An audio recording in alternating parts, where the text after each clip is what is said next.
Bonjour à toutes et à tous, c'est Magic Focus, j'espère que vous allez bien. Je suis ravi de vous retrouver dans cette nouvelle vidéo dans laquelle nous allons parler d'Avengers Campus. Ça y est, le nouveau land est à Disneyland Paris. On va en parler ensemble, je vais vous donner mon avis, mon analyse. J'espère que cette vidéo vous plaira.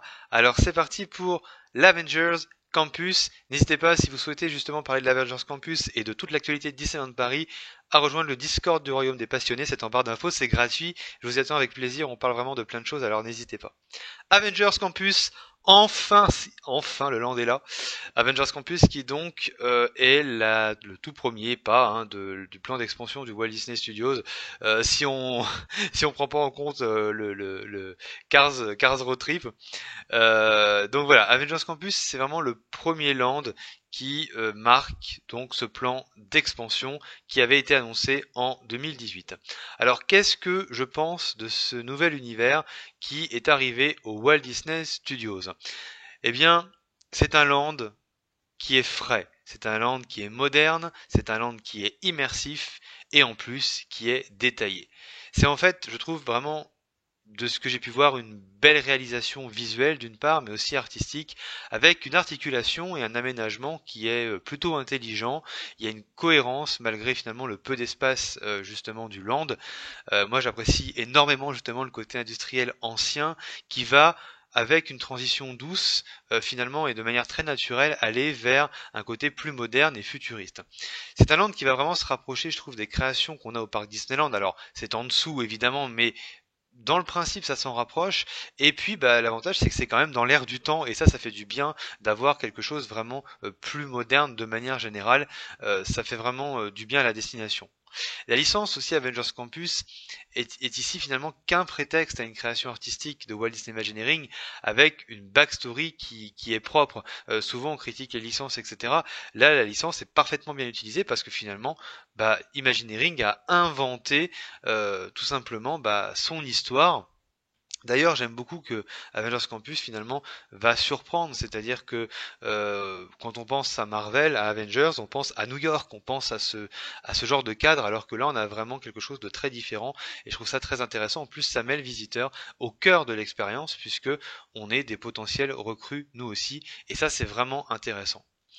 Le Quinjet est le symbole de ce campus et il est vraiment bien placé. C'est vraiment comme une sorte de Winnie, un symbole en fait qui va attirer le visiteur vers le land et bah, finalement, ça a toute son importance, ça, hein, dans l'identité visuelle et dans l'attraction que peut avoir justement Avengers Campus.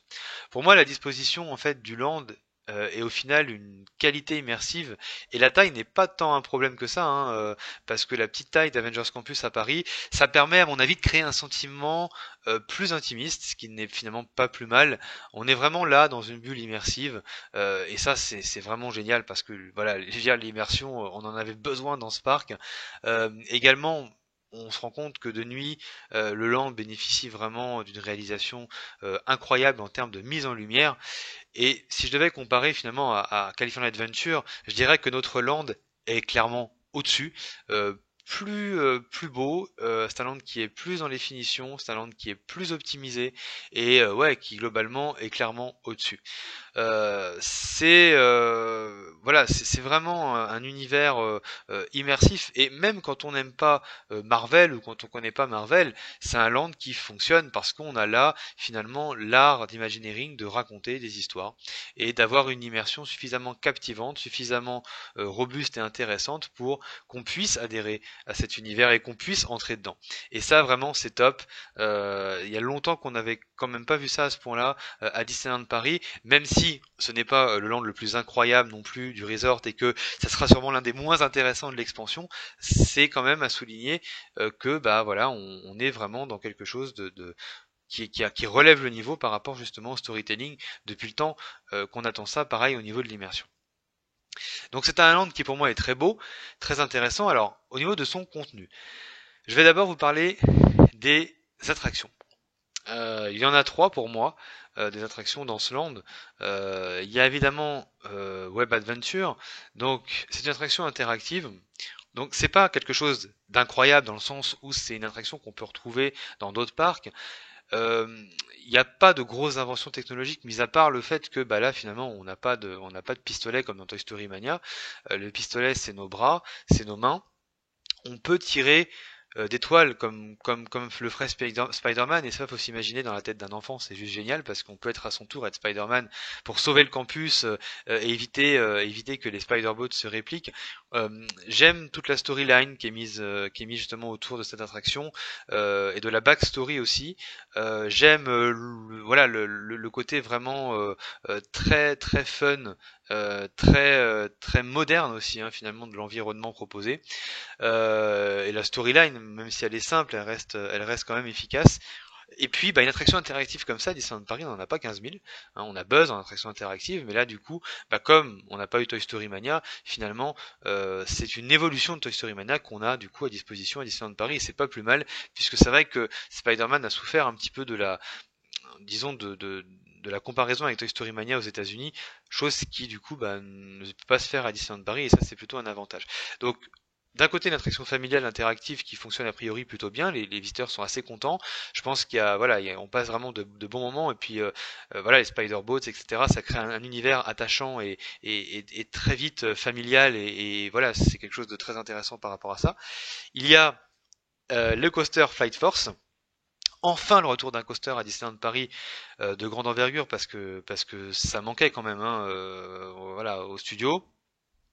Alors, évidemment, c'est la réutilisation, comme vous savez, de ce qu'il y avait avant avec Rock'n'Roller Coaster. L'avantage de cette attraction-là, bah, c'est que on y a mis une storyline simple, certes, mais une storyline quand même, euh, avec un très beau pré-show. Je trouve que la file d'attente de cette attraction, le pré-show, c'est vraiment très très bien fait. Il y a une superbe mise en lumière dans la file d'attente. L'animatronique justement de Iron Man est vraiment très beau. On a vraiment une ambiance un petit peu des files d'attente des dernières attractions aux États-Unis comme Flight of Passage ou comme Rise of the Resistance avec des mises en ambiance. Alors bien sûr, c'est pas la même échelle non plus que Rise, hein, clairement, ça n'a rien à voir, mais voilà, on a comme ça plusieurs pièces, on attend avec une mise en ambiance dans une pièce, puis on arrive sur une autre avec justement la surprise de l'animatronique, etc. pour nous briefer pour l'aventure. C'est vraiment typique des dernières créations de Disney, et ça c'est plutôt pas mal dans la mise en ambiance. Malheureusement tout ça pour rien pratiquement, parce que oui, même si les trains sont magnifiques et qu'il y a de bonnes sensations probablement dans l'attraction, malheureusement, celle-ci est un peu fade. Elle est un peu fade. Bon, l'histoire est simple, mais c'est fade en termes justement d'effets. C'est-à-dire qu'on a beaucoup d'écrans. Alors les écrans, ceci dit, ont l'air d'être plutôt bien placés. Le problème étant que bah, entre les écrans, on a du noir, on n'a pas d'effets spéciaux particuliers, et c'est dommage parce que justement une attraction de ce calibre-là, en fait, sur ce thème-là, avec un tel coaster, on pourrait s'attendre vraiment à une aventure assez exceptionnelle, et en fait, on a une aventure qui est cool et ça s'arrête là. Et c'est vraiment très très décevant. Je sais pas ce que Disney a foutu avec cette attraction concrètement, parce que avec autant de temps de fermeture, on sent que bah, qu'il n'y a pas eu grand chose. Il y a eu une belle refonte effectivement de la file d'attente, comme je disais, etc. Mais le ride en lui-même, on a mis quelques écrans et ça fait l'affaire. Alors ça fonctionne, bien sûr, mais c'est trop léger par rapport à l'attente que j'en avais personnellement et par rapport aux possibilités d'Imagineering et surtout par rapport au pré-show, parce qu'on a un putain de pré-show badass qui est le meilleur ou l'un des plus beaux de Disneyland Paris, et à côté de ça on a un ride qui finalement peut faire le travail mais est beaucoup trop fade. Et pour moi ça c'est un vrai problème. Donc Flight Force c'est pas raté, faut pas exagérer parce que voilà, c'est pas quelque chose qui est raté, mais c'est pas non plus très bon, c'est pas exceptionnel comme on pourrait se l'attendre. C'est en dessous des attentes pour moi par rapport à Disney. Ceci dit, et oui, c'est au-dessus de Rock'n'Roller Coaster, puisque même si Rock'n'Roller Coaster était un bon coaster en soi, il ne proposait pas d'immersion, il ne proposait pas vraiment de storyline, il était hideux, que ce soit dans la file d'attente ou à l'extérieur, donc pour moi évidemment Flight Force est gagnant globalement par rapport à Rock'n'Roller Coaster. Et puis dernière attraction, bah, c'est le Training Center, qui je trouve est génial. C'est certes qu'un meet and greet, entre guillemets, mais c'est une évolution des meet and greet en fait à Disneyland Paris, parce que là, je trouve ça d'abord génial d'avoir ce côté salle de sport hyper réaliste. En plus, on a des belles vues sur le campus d'ailleurs depuis cette zone, j'ai l'impression. Et puis, bah franchement, c'est très très bien fait quoi. On peut choisir son super héros, les rencontres sont vraiment cool. Ouais, je trouve que c'est une évolution finalement des meet and greet et je pense vraiment que là, il y a un bel effort de thématisation sur sur ce training center et c'est une attraction à part entière parce que franchement, c'est très immersif et c'est vraiment très très cool. Donc voilà, en termes d'attractions, on a vraiment des attractions qui sont dans l'ensemble plutôt sympas, plutôt cool, avec la déception de Flight Force. Euh, voilà. Bon. En ce qui concerne les animations, ça c'est un point très important du land d'Avengers Campus, puisque Avengers Campus c'est un land qui doit vivre régulièrement, parce que tout simplement on est dans un campus c'est vivant. Donc on doit avoir des super-héros qui se manifestent régulièrement, et a priori ça va être le cas, puisqu'on a des animations, que ce soit sur le sol ou sur les toits qui sont là de manière assez régulière, et tant mieux parce que ça c'est vraiment vraiment top. Après malheureusement ça remet aussi en perspective le fait que à Disneyland Paris on a perdu l'habitude de ces animations là et que ce genre d'animation devrait à mon sens être proposé tout le temps mais dans tous les lands en fait. C'est-à-dire que qu'il y en ait plus sur Avengers Campus, c'est normal, mais des tam-tams africains dans Adventureland qui font danser les visiteurs en rythme, je sais pas moi, des Stormtroopers qui se baladent dans Discoveryland, par exemple, avec des interactions personnages, ou un Merlin l'Enchanteur à Fantasyland qui est là pour présider une cérémonie de l'enclume, de l'épée dans l'enclume, etc. Pour moi, ça devrait être la norme. Donc on retrouve là un petit peu justement de cette norme-là qu'on a perdue, et c'est très bien, mais il faudrait que ça soit étalé au reste de Disneyland Paris, au reste des parcs. Ceci dit, voilà, les animations sont plutôt bonnes. Alors, il y a quand même des ratés pour moi dans ce que j'ai pu voir, notamment Spider-Man, qui n'apporte pas grand-chose hein, sur ses toits.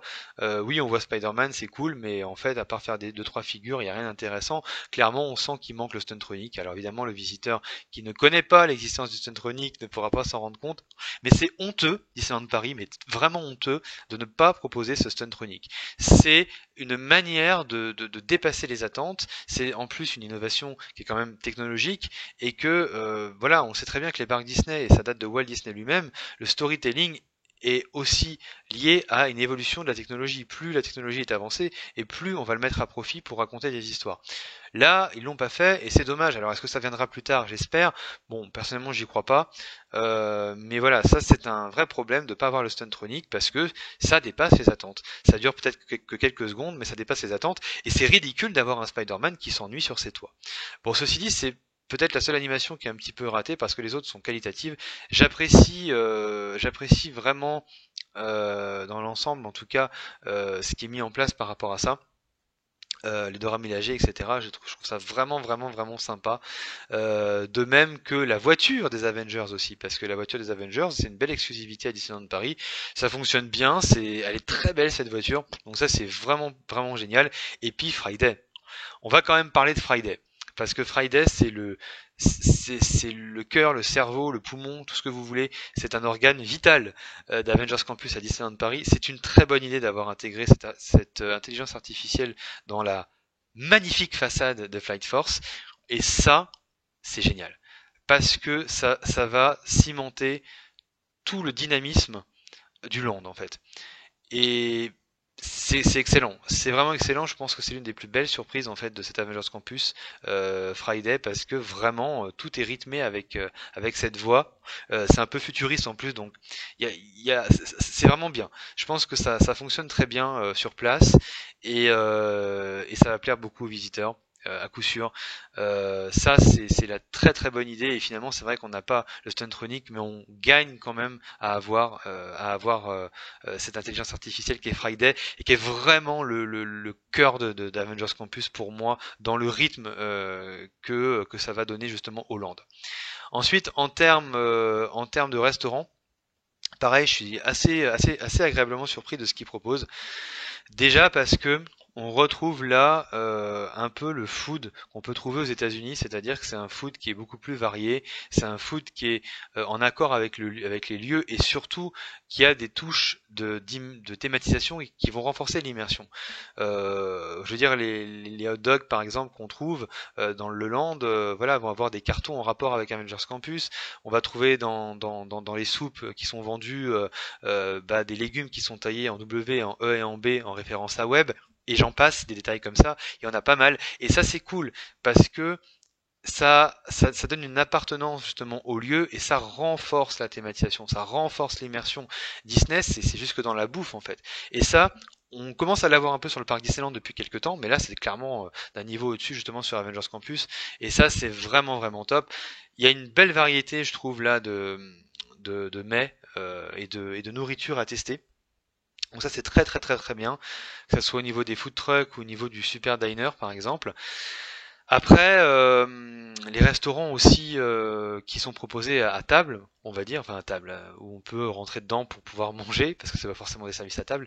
Mais donc on a le buffet justement du Pim Test Kitchen, enfin du Pip Kitchen, et là bah c'est génial parce que c'est pas juste un buffet, c'est pas juste un restaurant, c'est un concept, c'est une expérience, c'est-à-dire que la bouffe va être démesurée et à partir du moment où on a cette storyline avec d'ailleurs tout le tunnel Quantum quand on rentre etc qui est lié à Ant-Man et la Guêpe avec cette particule etc tout ça ça prend sens et c'est tout simplement ce qu'on attend d'un restaurant Disney. On n'est pas juste en train de manger parce qu'on a faim et parce que c'est l'heure de manger. On mange dans un environnement qui va être une expérience à part entière jusque dans l'assiette. Et là, en l'occurrence, c'est vraiment ça. Il y a vraiment un bel effort là-dessus. D'ailleurs, je trouve que le PIM s'en sort globalement mieux, encore une fois, artistiquement parlant, que la version californienne. Et puis bah on a aussi la Star Factory qui est plutôt très sympathique, hein. Alors voilà, ça reste très proche de Blockbuster Café quand même, donc on reconnaît pas mal le lieu, mais enfin c'est en raccord avec la théma. Et ça a l'air plutôt sympa. La nourriture a l'air bonne, a l'air fraîche. Franchement, je trouve que niveau restauration, là aussi, ça reste au-dessus et il y a quelques belles surprises. Donc ça, c'est vachement intéressant. J'espère qu'ils vont continuer dans ce sens-là. Et puis, je terminerai par tout ce qui est merch. Du très beau merch à Avengers Campus, je trouve. D'ailleurs, la boutique principale, elle est bien faite, elle est bien découpée. On a une partie sur Avengers Campus de manière générale et une partie plus en lien avec les attractions, notamment l'attraction Spider-Man. On a du très bon merch qui est vraiment de qualité pour le coup, je trouve, et qui a pas l'air d'être forcément excessif. Bon, les Spider-Bots, elles sont excessifs, mais sinon, ça a pas l'air excessif. C'est vraiment très sympa, c'est très varié. Moi, ça me fait penser un peu à la boutique de Star Traders, justement Discoveryland, cette boutique avec vraiment du merch très très sympa et typique pour l'Avengers Campus. Donc voilà, il y a du bon merch, il y a de bonnes idées. Franchement, voilà, pour moi, on est sur un bon land, un très bon land. C'est pas un chef-d'œuvre, non. Il y a des défauts, oui, notamment cette bâche qui se voit quand même, c'est pas terrible. Donc, vous voyez, il y a des défauts. C'est pas une tuerie, loin de là.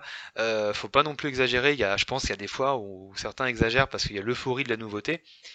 En restant, on va dire assez neutre, je trouve que c'est un très très très bon land, sans qu'il soit exceptionnel, sans qu'il soit, c'est pas du tout à la pointe de ce que Imagineering peut faire, pas du tout.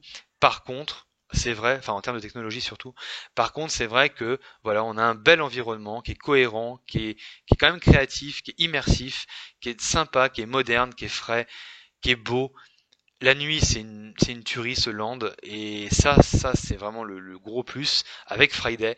Les attractions sont vraiment dans l'ensemble, je pense, sympas. C'est vraiment une immersion globale. Faut pas uniquement penser aux attractions, c'est une globalité qui va faire que Avengers Campus va fonctionner, que ce soit pour les fans Marvel ou tout simplement pour les gens qui veulent une immersion et se sentir ailleurs, parce que ça fonctionne parfaitement sur Avengers Campus, qui a une meilleure version globale que la version de Californie. Je tiens quand même à le préciser. Et on a quelque chose de vraiment très très bon. C'est extrêmement encourageant pour la suite. On sait qu'Avengers Campus c'est le land entre guillemets qui sera le moins enfin pas le moins réussi mais le moins immersif de tous. Et franchement, ça donne vraiment beaucoup d'espoir pour au moins Arendelle qui va être une tuerie immersive, à mon avis, sans précédent au parc Walt Disney Studios et même je pense à Disneyland Paris. On atteint là vraiment des lands qui vont être pas comparé au parc Disneyland, parce qu'au parc Disneyland, on a des grands lands, mais là, on va avoir des petits lands immersifs, un peu intimistes, extrêmement bien travaillés, et ça fait du bien. On est au Walt Disney Studios quand même, et quand on se dit que ça prend la place de Backlot, voilà, c'est vraiment méconnaissable. Très bon travail quand même d'Imagineering, et vraiment un land qui à coup sûr va vous plaire et va plaire aux visiteurs. Donc voilà ce que je voulais dire sur Avengers Campus, dont je suis pleinement satisfait. Voilà, j'espère que cette longue critique vous aura plu et vous aura donné envie. N'hésitez pas, si c'est le cas, à liker. Vous pouvez aussi vous abonner, bien sûr, ça fait toujours plaisir. On se retrouve quant à nous dans une prochaine vidéo. Merci beaucoup d'avoir regardé. À très bientôt. Salut, salut.